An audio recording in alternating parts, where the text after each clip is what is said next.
right, welcome to our live video. This is Marsha Boswell with Kansas Wheat, and I'm here in the combine with Mike Jordan, who is cutting a field of wheat here in Mitchell County, Kansas.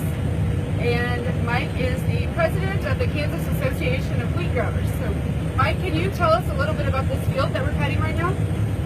Right now, we're cutting variety grain field.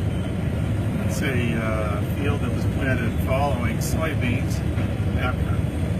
So it was planted in October. It didn't come up till the end of the month because we had to dust it in. We really weren't expecting much of a crop at all. Then we went into the spring and only had about 1 inch of precipitation. From the beginning of the year to the middle of April, we were sure it was a goner. Then we got 15 inches of rain in 5 weeks, and surprise, it's not too bad, even in spite of having had quite a bit of hail fall on it about 3 weeks ago. So it was adjusted as a 17 or 18% loss. And the fact is, the yield monitor right now says we've averaged 71 so far. That's not bad for a crop I've written off for at least 3 times. So can you compare this year's harvest to last year and the year before? How is it comparing? The main way to say is it's a whole lot better after 2 just horrific crops. It's good to have a good one for a change. Remind us that we actually can grow something. So what is it that made this crop so much better than the last couple of years? Mostly the timely rain. I wish I could say it was my magic touch, but I have changed a lot from the previous years. All right. So I also wanted to touch a little bit on who all is involved in your operation. You're driving the combine, and I see that we have someone in a grain truck and someone, or in the grain trailer, and then someone driving a semi. So can you talk to us a little bit about your operation? Yeah, I have my brother-in-law, AJ, driving truck, and my son, Gregory, is driving a grain cart. He's also been fetching things and repairing things all day. His tractor's already broken down twice. And back home, we have my wife providing lots of support and bringing our meals to the field and keeping us moved from one field to another.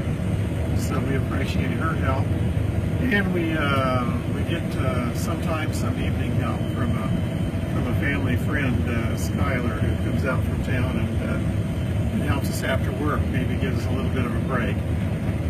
Great.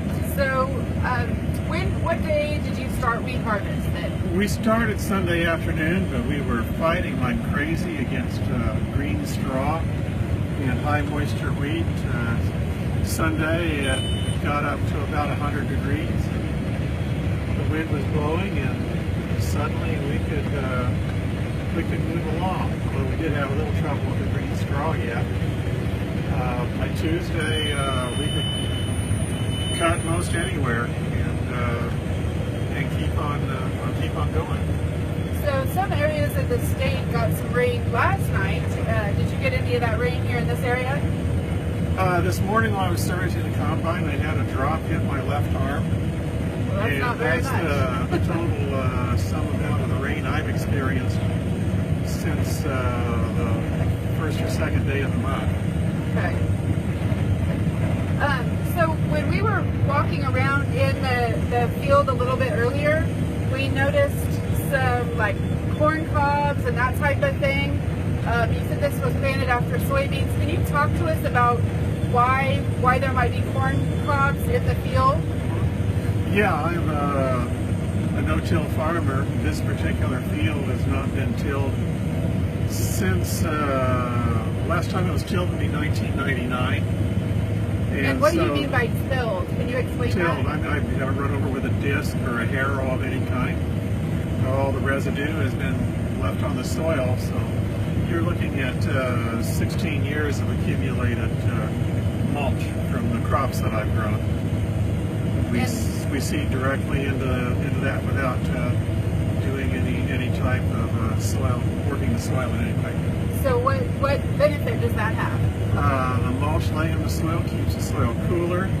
It helps prevent wind erosion, and also it helps as a mulch to preserve the moisture to grow the crop with when we do get the rain. Great. Well, so I noticed when we were coming in, there were several wheat fields in this area that had been baled for straw bales. And it doesn't look like that's something that you do because you keep the residue, I guess, on the field. Can you talk to that at all? Like why some people do that? Well, I suppose it's because they've got cattle, has something to do with it. But this year's crop, the straw is light. The crop was not big and lush like it normally would be if you were expecting a good yield. But it came on late with a lot of rain and resulted in a lot of grains per head. So I really don't have much straw on this field to bale if I wanted to. It's pretty thin. A lot of years you say you have, it looks like you have 100 bushel straw, but you're harvesting 40 bushel wheat. Well, this year it's just about the opposite. I've got 40 bushel straw and I'm harvesting 60, 70 bushel wheat. I've even seen 100 pop up once and twice, but I'm afraid not enough to be able to brag about it yet. Other than the state's there. I did get my phone out and take a picture of the yield monitor just to prove I saw a number that big. Yes. That it does go into the double digits or the triple digits over there? Yeah, it has. You'll find out where there was maybe a little moisture in the fall. We got some extra growth. If I knew the secret to what did it, I'd do it to the whole field. Can you talk a little bit about how you chose Grainfield as the variety that you planted on this field? Well, it's nothing too magical about it. I like to plant 3 or 4 varieties to hedge my bets in terms of disease resistant and what kind of weather you might have. As far as some varieties are better in dry years, some can really yield and everything's perfect. And Grainfield happens to be a variety that has done well locally in test plots. Dealers recommend it, and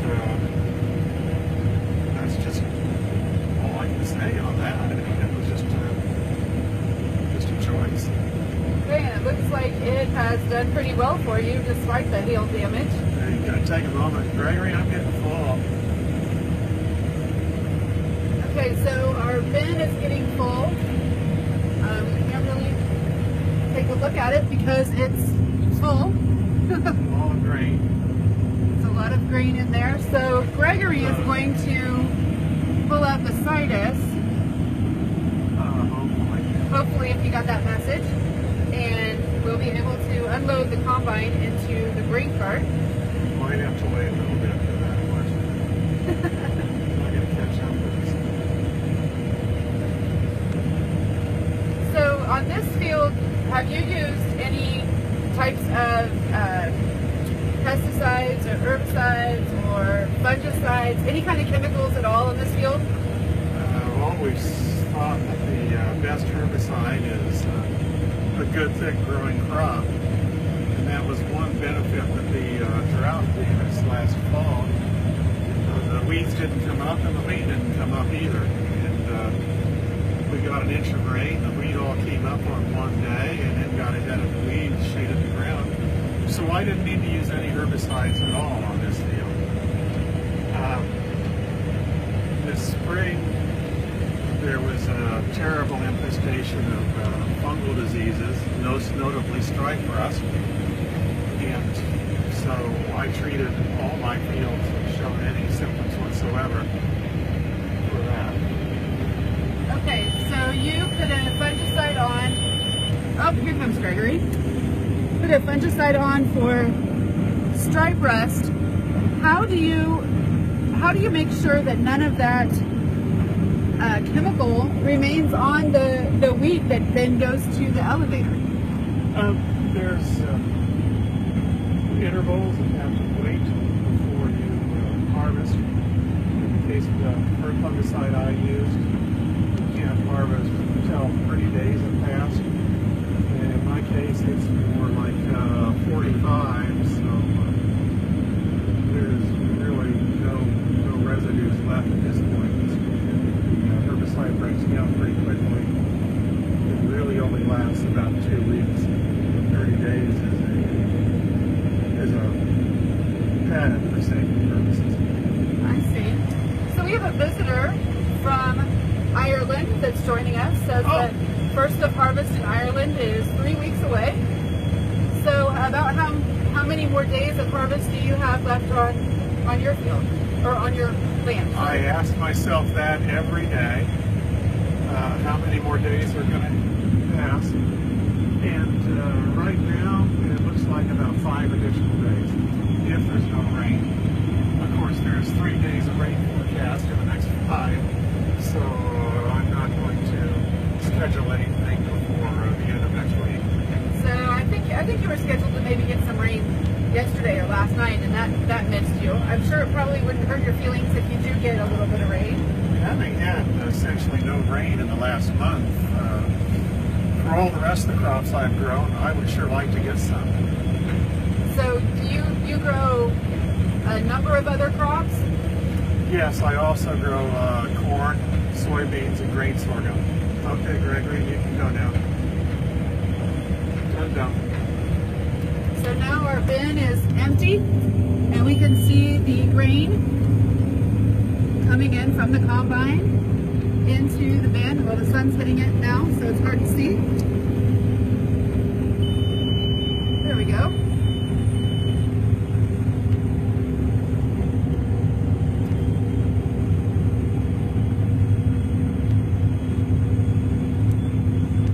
I think it's going to start going in again. It's about an 18-second delay between the time it hits the header and it's There we go. trickling into the bin.